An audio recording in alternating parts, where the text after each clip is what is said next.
Do you know who your local candidate is for this week's election? Or do you just vote for a party you know nothing about? Recent scandal of Councillor McAtominay being kicked out of the Labour Party, the people in Hebburn are wondering why they should vote at all. Hot topics within the town are the regeneration of this place behind me, the new town, also the states of the roads and the footpaths. Opportunities for the youth is also high on the agenda. So let's see what all of the candidates have to offer. What will you do to combat the state of the town's roads and pavements? When I'm walking around the ward, putting my leaflets out, here's potholes appear in different parts. They will be phoned in, see what can be repaired, and then we can see if we can get them on programme. That's the only way to do it, because at the moment the councils are devoid of money from the lack of government support. Well, we're trying to use the money that's available, and there's not very much to do what we can. But a lot of it's just having to patch up at the moment, because the present government, they've cut our monies by just over 100 million. I've seen better roads in a third world country. There's going to have to be a way. We're going to have to fight to get them fixed. Well, a lot has been made in our manifesto of some people are saying neglecting roads for public transport. We're aiming to bring fares down nationally by 10% on the trains, but that policy doesn't include road safety policies. So we will still be filling in potholes. We hope to get past the backlog of recent times, get more investment from central government to help us do that. What will you do to bring the new town back up to standard? Unfortunately, the council has got nothing to do with the new town apart from the footpaths, what you can see going on in this at the moment. Because when it was sold, the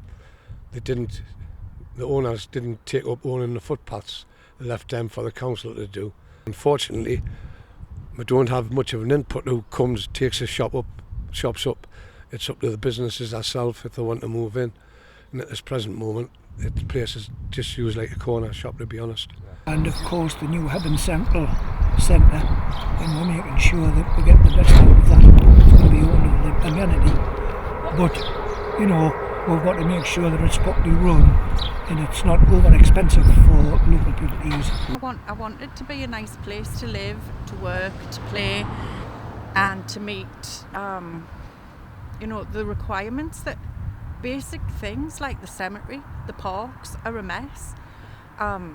And we need to reshuffle things and get the community more involved. And because Hebburn, the people are great people. To encourage new people in, I think we need a nice environment, which hopefully will start with the selling of some of the areas. But we also need to have encouraging business rates for small businesses, small local businesses to come in and set up shop there.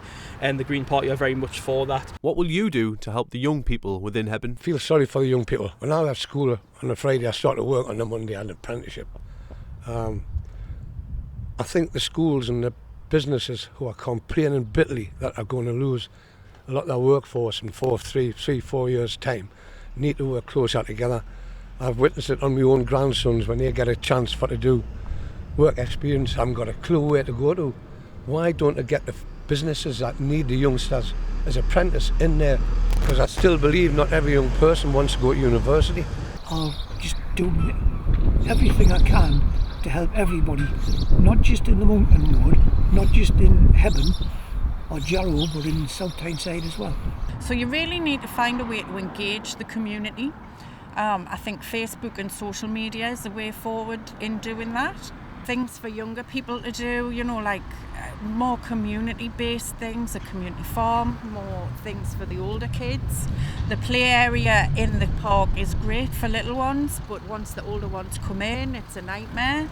So I want more things for the older ones to do, more structured things, more community farm, park. Reshuffle everything. Well, first of all, just picking up on the people that are young too, we will lower the voting age to 16 as well, just to put that in. We obviously need to invest more in community assets, especially in youth groups. I know that some of the current councillors are doing that, some of the former, when I was in Labour, who were doing that as well. I think we need to extend that. To see the full interviews of these candidates, go to the Hebburn Reporter Facebook page, where you can also find a full list of all of the candidates standing in all 3 wards. All of the Conservative candidates declined the opportunity for interview.